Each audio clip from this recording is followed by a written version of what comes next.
Hello friends, welcome to my channel. आज मी तुम्हाला दाखवणार आहे एकदम डिफरंट पद्धतीने पालक बटाटा पराठा कॉइन्सची रेसिपी। नाव जेवढं मोठं आहे तेवढंच रेसिपीसुद्धा सोपी आहे, तर रेसिपी लास्टपर्यंत नक्की बघा।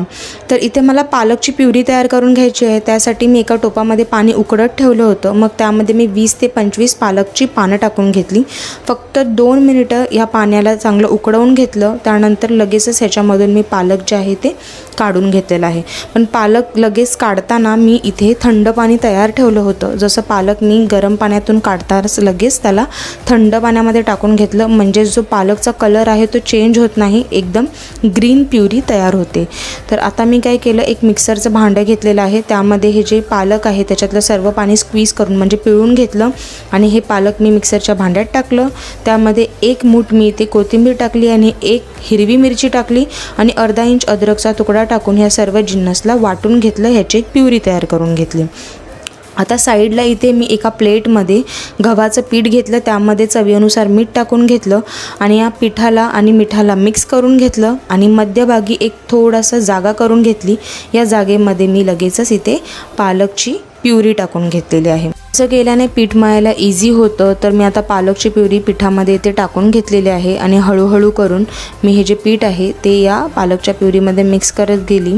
आता मी इथे तुम्हाला सांगितलं नसेल तर इथे हे मी 1 वाटी पीठ घेतलेलं आहे। 1 मोठी वाटी इथे पीठ आपल्याला घ्यायचं आहे। आता सर्व प्युरीमध्ये हे पीठ चांगलं मिक्स करून घेतलं। आता ज्या भांड्यामध्ये मी हे मिश्रण वाटलं होतं म्हणजे पालकची प्युरी तयार केली होती, त्या मिक्सर ग्राइंडरमध्ये अर्धा कप पाणी मी टाकून त्याला व्यवस्थित खंगाळून घेतलं, म्हणजे त्याच्यामध्ये थोडीशी प्युरी होती ती सुद्धा लागून गेली। मग आता ती जी प्युरी आहे ती थोडी थोडी वरून मी इथे टाकलेली आहे आणि व्यवस्थितपणे जेवढं लागेल तसं मी हे पीठ मळून घेतलेलं आहे। तर आता इथे जसं आपण चपातीचं पीठ मळतो तसंच पीठ मळायचं आहे। आता हे पीठ थोडंसं स्टिकी होतं, त्यामुळे मी ह्याच्यामध्ये 1 चमचा तेल घालून हे पीठ चांगलं व्यवस्थित मळून घेतलं 5 मिनिटांसाठी। या पिठाला छान मळून घ्यायचं। आता तुम्ही बघू शकता पालकची प्युरी टाकल्यामुळे हे हिरवगार असं पीठ इथे तयार झालेलं आहे, म्हणजे एक्स्ट्रा फूड कलर टाकण्याची गरज पडत नाही। आता ह्या डोला मी इथे अर्ध्या तासासाठी रेस्टला ठेवलं होतं बाजूला। तर आता तोपर्यंत मी इथे स्टफिंग तयार करून घेतली। तर स्टफिंगसाठी इथे मी 2 बटाटे घेतलेले आहेत। तर बटाट्यांना व्यवस्थितपणे मी इथे किसून घेतलं होतं। बटाटे उकडवून घ्यायचे, त्याच्यानंतर त्याला थंड झाल्यानंतर किसून घ्यायचं। किसून घेतलं ना तर बटाट्यांमध्ये म्हणजे असे जाड बटाटे राहत नाही, इक्वली ते मॅश होतात। तर आता ह्या किसलेल्या बटाट्यांमध्ये इथे मी 2 हिरव्या मिरच्यांना बारीक चॉप करून टाकलं आणि थोडीशी कोथिंबीर बारीक चिरलेली टाकून घेतली। यामध्ये चवीनुसार मीठ टाकून घेतलं। आता जेवढं स्टफिंगला लागेल तेवढंच मीठ टाकायचं आहे। 1 चमचा धने पावडर टाकली, 1 चमचा मी इथे घरचा साठवणीचा मसाला टाकला, अर्धा छोटा चमचा हळद टाकून घेतली आणि पाव छोटा चमचा इथे मी गरम मसाला टाकला। या सर्व जिन्नसला बटाट्यामध्ये चांगलं मिक्स करून घेतलं। आता ही स्टफिंग जी आहे ती इथे माझी रेडी झालेली आहे। ह्याच्यामध्ये शक्यतो कांदा वगैरेचा वापर करू नका, ही स्टफिंग अशीच तयार करा। स्टफिंग रेडी झाल्यानंतर अर्ध्या तासानंतर मी पराठा कॉइन्स बनवायला सुरुवात केली। तर जेवढा आपण एका चपातीचं पीठ घेतो ना तेवढाच मी ते चपातीच्या पिठाचा गोळा घेतलेला आहे। त्याच्यावर थोडं सुक्कं पीठ लावून जशी आपण चपातीची लाटी लाटतो तशीच ह्याची एक लाटी लाटून मी ते तयार करून घेतलेली आहे। तर थोडं सुक्कं पीठ लावून घेतलं आणि व्यवस्थितपणे ह्याची गोलाकार मोठी अशी लाटी तयार करून घेतली, म्हणजेच एक पालकची चपाती तयार करून घेतली। आता या चपातीवरती इथे मी एका बाजूला सफेद तीळ लावून घेतले, म्हणजे स्प्रिंकल केले पहिल्यांदा, त्यानंतर त्याला प्रेस करत गेली, म्हणजे जे तीळ आहेत ते चपातीवरून निघता कामा नये। आता हे तीळ चिटकून राहावे म्हणून एकदा मी लाटणं फिरवून घेतलं या चपातीवर। आता तुम्ही बघू शकता लाटणं व्यवस्थित सर्व बाजूला हलक्या हाताने फिरवून घेतल्यानंतर मग मी ही जी चपातीची दुसरी बाजू इथे पलटी मारून घेतली, म्हणजे ज्या बाजूला तीळ लावले ती खालच्या बाजूला टाकले आणि वरती प्लेन बाजू ठेवली। आता या प्लेन बाजूवरती जे मी इथे बटाट्याचं मिश्रण तयार करून घेतलं होतं ते थोडं करून सर्वीकडे स्प्रेड करून घेतलं, सर्वीकडे ते मिश्रण लावून घेतलं।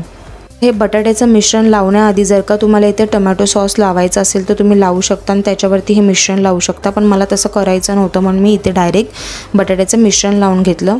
बटाट्याची स्टफिंग पालकच्या चपातीवरती लावल्यानंतर यावरती मी इथे चीज टाकून घेतलेलं आहे। तर 1 चीज क्यूब घेतलं आणि 1 पराठ्यावरती म्हणजे 1 चपातीवरती पूर्ण ते चीज क्यूब टाकून घेतलेलं आहे। व्यवस्थितपणे इक्वली सर्व बाजूला चीज स्प्रेड करून घेतलेलं आहे आणि मग त्यानंतर एका बाजूने दुसऱ्या बाजूला ही चपाती रोल करून घेतली। जसं आपण केचप लावल्यानंतर किंवा जाम लावल्यानंतर रोल करतो तसंच रोल करायचं आहे, पण रोल करताना थोडं ह्याला प्रेस करायचं आहे।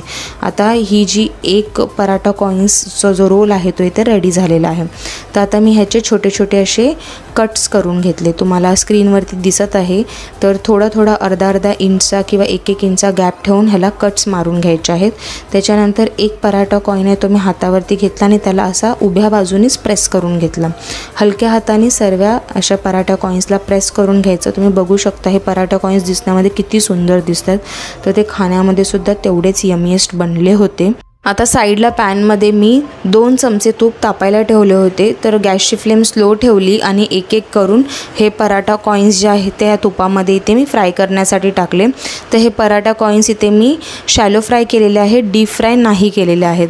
तर एका साईडला व्यवस्थितपणे ह्याला शेकवून घ्यायचं आहे। गॅसची फ्लेम एकदम स्लो ठेवायची आणि त्यानंतर मी ह्या पॅनवरती झाकण ठेवले 3 मिनिटांसाठी। 3 मिनिटानंतर मी पॅनवरचे झाकण काढले आणि या पराठा कॉइन्सची बाजू चेंज करून घेतली, त्याला पलटी मारून घेते। तुम्ही बघू शकता किती मस्त कलर आलाय। पुन्हा मी पॅनवरती झाकण ठेवले 3 मिनिटासाठी। 3 मिनिटानंतर हे पराठा कॉइन इथे ऑलमोस्ट रेडी होते, पण मला ह्याला थोडं क्रिस्पी बनवायचं होतं। क्रिस्पी खूप छान लागतात, मग थोडंसं मी 2-3 मिनिटाला असंच अलटपलट करून शेकवून घेतलं। त्यानंतर हे पालक बटाटा पराठा कॉइन्स मी एका प्लेटमध्ये काढून घेतले आणि गरमागरम हे पराठा कॉइन्स मी सॉसबरोबर सर्व केले। तर तुम्हाला माझी आजची ही रेसिपी कशी वाटली ती मला कॉमेंट सेक्शनमध्ये नक्की सांगा आणि जर का तुम्हाला माझी रेसिपी आवडली तर चॅनलला लाईक शेअर सबस्क्राईब करायला विसरू नका। थँक्यू।